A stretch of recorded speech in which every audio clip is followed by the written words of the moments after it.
नमस्कार, ताज़ा अपडेट के साथ मैं हूं आपके साथ अशोक वर्मा। आप देख रहे हैं टीवी 20 न्यूज़। अपने अपने क्षेत्र की खबरें देखने के लिए बने रहिए मेरे साथ। अब शुरुआत करते हैं खबरों का सिलसिला। जैनपुर थाना परिसर में रविवार को विधिवत साफ सफाई अभियान चलाया गया। इस दौरान प्रभारी निरीक्षक सहित उप निरीक्षक और समस्त पुलिसकर्मियों ने कार्यालय में स्क्वायर प्रणाली सहित थाना परिसर के कोने कोने में सफाई अभियान चलाकर सफाई करवाई। बताया गया कि लंबे समय से इस तरह की सफाई के प्रति किसी ने गंभीरता नहीं दिखाई थी। बताया गया कि कुछ अधिकारियों के आदेश पर थाने के सभी अधिकारी और कर्मचारियों ने साफ सफाई कर थाने को साफ सुथरा बनाने में अपनी अहम भूमिका का निर्वहन किया। वहीं जैनपुर कोतवाली प्रभारी यादवेंद्र पांडे ने बताया कि मेरा उद्देश्य सिर्फ साफ सफाई नहीं बल्कि क्षेत्र में अमन शांति कायम रखना, पीड़ितों को न्याय मिले और अपराधियों पर कार्रवाई हो ताकि क्षेत्र की जनता चैन से रह सके। जिला शिक्षण एवं प्रशिक्षण संस्थान जाफरपुर आजमगढ़ के प्राचार्य अमरनाथ राय के नेतृत्व में सरायमेर पब्लिक गर्ल्स डिग्री कॉलेज के आज जिले के 22 ब्लॉक के सर्वश्रेष्ठ प्राथमिक व उच्च प्राथमिक विद्यालयों को प्रशस्ति पत्र व मेडल देकर सम्मानित किया गया। इस अवसर पर लालगंज ब्लॉक स्थित प्राथमिक विद्यालय देवगांव प्रथम को लगातार तीसरी बार सर्वोच्च नामांकन के लिए वहां के प्रधानाध्यापक प्रमोद कुमार यादव को भी सम्मानित किया गया। इस अवसर पर डायट की भावना मिश्रा, विजय किरण आनंद, ARP विश्राम तिवारी, देवेंद्र पांडे, शिक्षक नेता अनिता साइलेंस, आशीष श्रीवास्तव आदि उपस्थित रहे। अमृत महोत्सव के इस समारोह में विद्यालय की छात्राओं ने देशभक्ति गीतों की धुन पर डांस का अभिनय करके उपस्थित लोगों को मंत्रमुग्ध कर दिया। पहले अपना परिचय दे दीजिए। मेरा नाम प्रमोद कुमार यादव है। मैं प्रधानाध्यापक हूँ देवगांव PS देवगांव प्रथम का, शिक्षा क्षेत्र लालगंज। अच्छा, जिला शिक्षण एवं प्रशिक्षण संस्थान जाफरपुर द्वारा अमृत महोत्सव के तहत दर्पण कार्यक्रम हुआ, जिसमें जिले के सम्मानित विद्यालयों को जो अपनी अपनी उत्कृष्ट उपलब्धियां हासिल किए थे उन लोगों को सम्मानित किया गया है। तो उसमें आपका प्राथमिक विद्यालय के रूप में प्रथम स्थान आया है। आपको कैसा लग रहा है, क्या महसूस कर रहे हैं? यह पुरस्कार पहली बार मुझे नहीं मिल रहा है, ये तीसरी बार मेरा विद्यालय प्रथम स्थान पे है पूरे जिले में। इसके लिए मैं माननीय योगी जी जो हमारे मुख्यमंत्री हैं, क्योंकि अमृत महोत्सव के तहत हम लोग को सम्मानित कर रहे हैं, मैं उनका धन्यवाद ज्ञापित करता हूं और अपने BSA महोदय को धन्यवाद ज्ञापित करता हूं और अपने ABSA सर को धन्यवाद ज्ञापित करता हूं। अपने जितने भी ARP हैं उनको भी धन्यवाद ज्ञापित करता हूं और सबसे बड़ी बात अपने कुलीग्स जो इतनी मेहनत से, इतनी लगन से बच्चों को पढ़ा रहे हैं और आज बच्चे वहां नंबर 1 हैं। पूरे ब्लॉक नहीं, पूरे ज़िले में प्राथमिक शिक्षा में आज हम नंबर 1 हैं और यह तीसरी बार हमें यह पुरस्कार मिला। इसके लिए मैं अपने ज़िले के अधिकारियों को धन्यवाद देता हूँ, अपने ब्लॉक के अधिकारियों, अपने अभिभावकों का धन्यवाद देता हूँ, अपने बच्चों का धन्यवाद देता हूँ। अच्छा, शिक्षा की गुणवत्ता को लेकर किस तरीके से प्रयास किए जा रहे हैं ताकि बच्चे और आगे बढ़ें? अब तो नई शिक्षा नीति इस वर्ष लागू होने जा रही है। नई शिक्षा नीति 2022 से लागू हो जाएगी और जब 2022 से लागू होगी तो हम लोग को नए नए तरीके, नए नए बयान से उसको सिखाना होगा। अब उनको उस स्तर पर हम लोग ले आएंगे।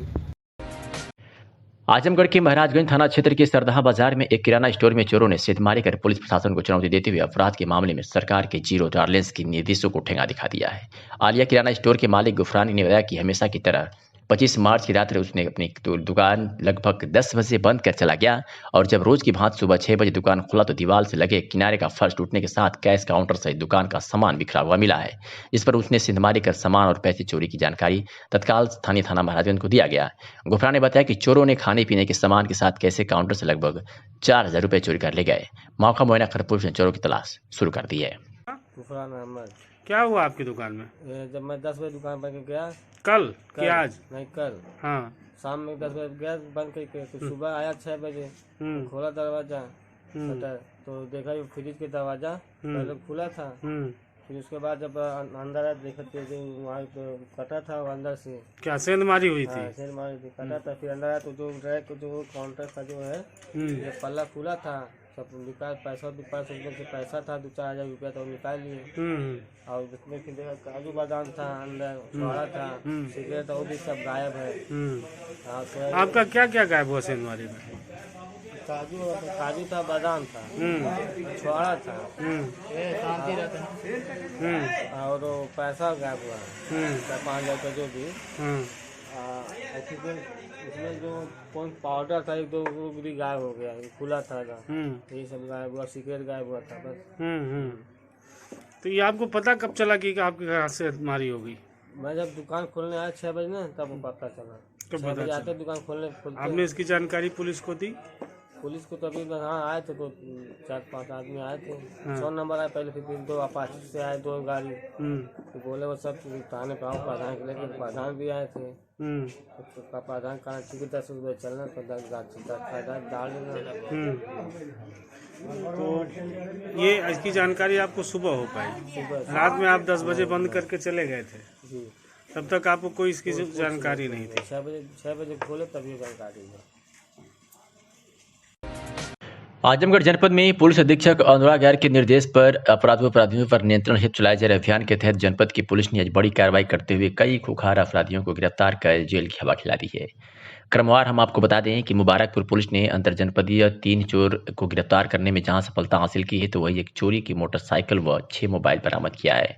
अतरौलिया पुलिस की बात करें तो अतरौलिया पुलिस ने भी हत्या के आरोपी को गिरफ्तार कर सलाखों के पीछे भेज दिया है और उसके पास से कत्ल, एक रिवाल्वर, 4 जिंदा व 1 खोखा कारतूस बरामद किया है।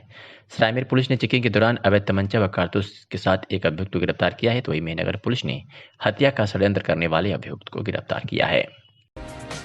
भारत परिषद गांव सरकार के मुद्दे को लेकर अपनी आंदोलन को अब अलग रूप देने जा रहा है। भारत परिषद के प्रदेश महासचिव बेचू यादव ने आज सगड़ी विधानसभा के बेलसर गांव में जनता को संबोधित करते हुए कहा कि हमारी मांगों पर सरकार ध्यान नहीं दे रही है। ऐसे में अब हम लोग पहले गांव-गांव जनता को जागरूक करेंगे और फिर ब्लॉक मुख्यालय, उसके बाद तहसील, फिर जनपद और फिर राजधानी में धरना प्रदर्शन करेंगे। हमारी मांगों को सरकार को मानना पड़ेगा। गांव सरकार हमारा अधिकार है, हम इसे किसी भी कीमत पर लागू करवाएंगे। उन्होंने बताया कि हम लोग गांव-गांव जाकर लोगों को गांव सरकार के महत्वपूर्ण बिंदुओं पर जानकारी दे रहे हैं और उन्हें बता रहे हैं कि आखिर गांव सरकार लागू होना हम सबके लिए कितना जरूरी है। बेचू यादव ने कहा कि अगर हमारी गांव सरकार की मांग को मोदी सरकार नजरअंदाज करती है तो हम सभी आज से संकल्प लेते हैं कि मोदी सरकार को वोट नहीं करेंगे, और वहां मौजूद लोगों ने शपथ ली। इस दौरान सैकड़ों महिला और पुरुष भी मौजूद रहे। क्या कुछ कहा बेचू यादव ने, सुनिए। देखिए, यह भारत परिषद संगठन का गांव-गांव एक जागरूकता अभियान चल रहा है गांव सरकार को लागू करवाने के लिए। आज उसी क्रम में यह बेलसर ग्राम पंचायत में आज की यह बैठक ग्रामीणों के साथ हुई है। इसमें गांव सरकार के बारे में गांव वालों को बताया गया है कि गांव सरकार क्या है, इसको आप लोग जानिए कि गांव सरकार है क्या। तो इन लोग बताया गया है कि यह संविधान में लिखी हुई चीज है, केंद्र सरकार, राज्य सरकार, गांव सरकार।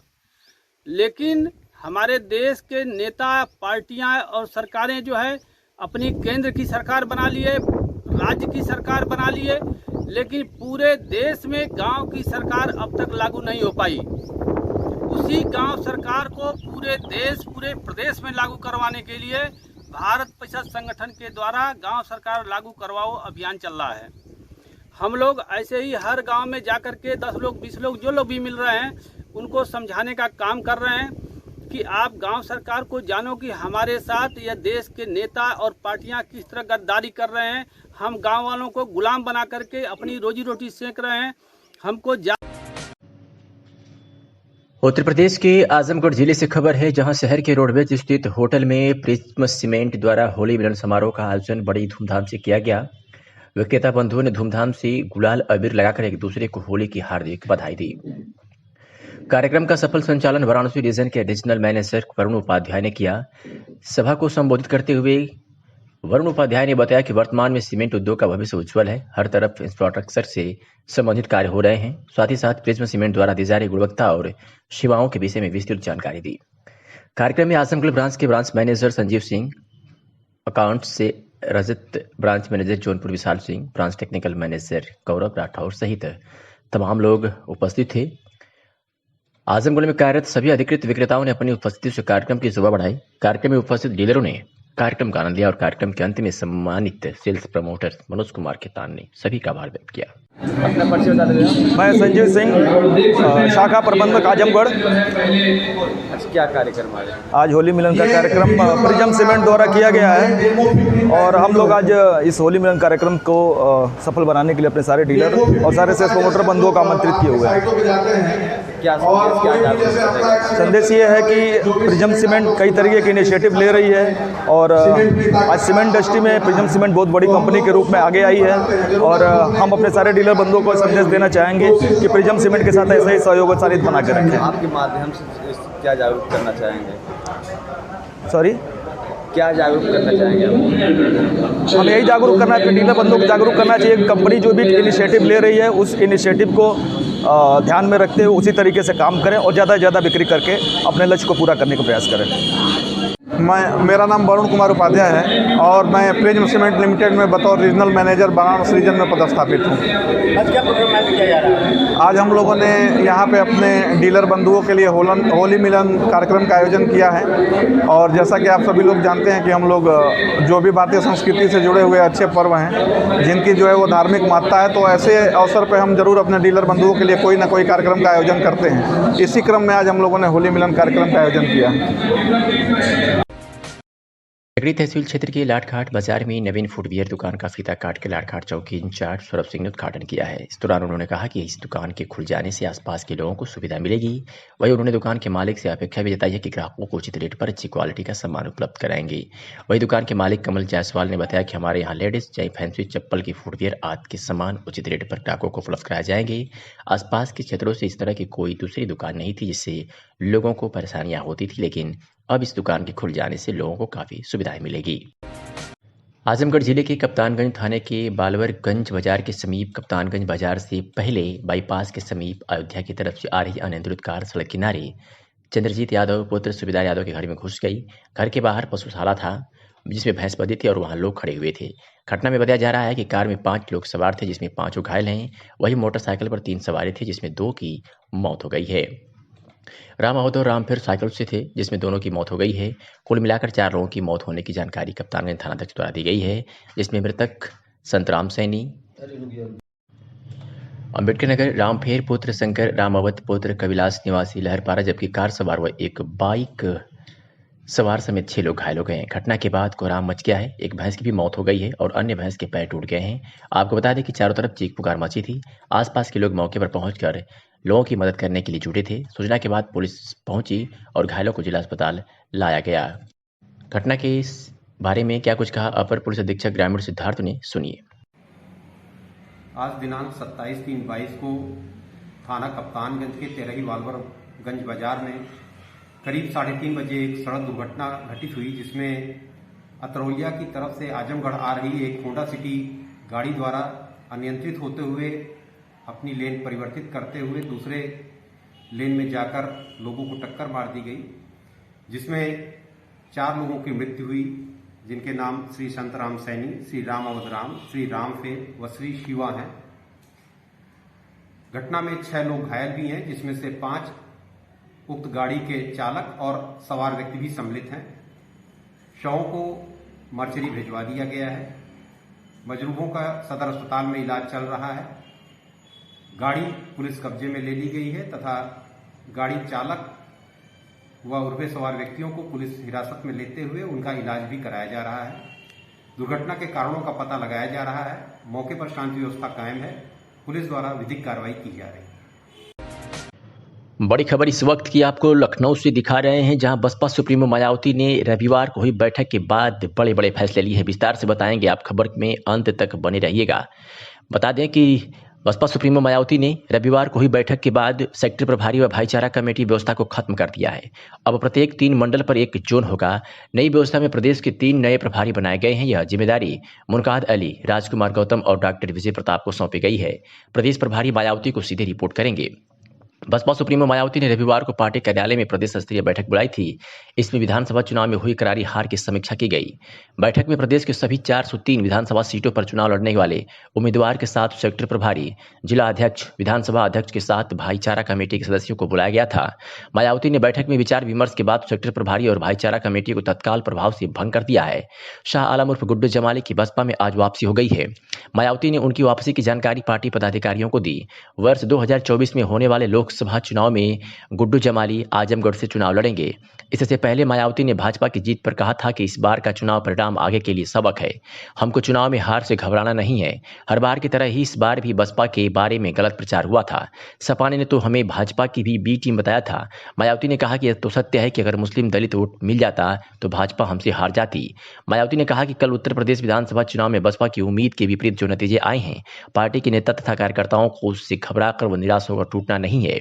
उसके सही कारणों को समझकर और सबक सीखकर हमें पार्टी को आगे बढ़ाना है और आगे चलकर सत्ता में जरूर आना है। उन्होंने कहा कि चुनाव परिणाम आगे के लिए सबक है।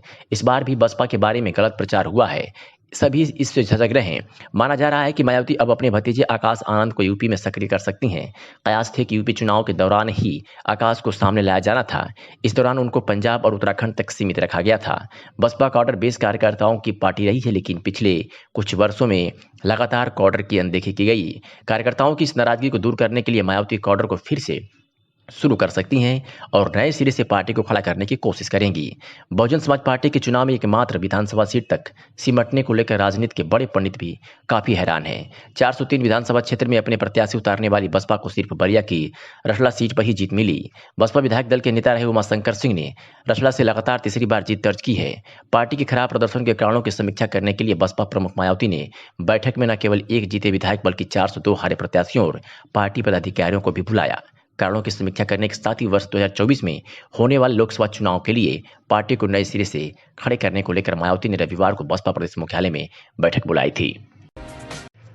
आज आजमगढ़ के डीआईजी जनपद बलिया पहुंच गए और वहां पर बांसडी थाना का वार्षिक निरीक्षण किया।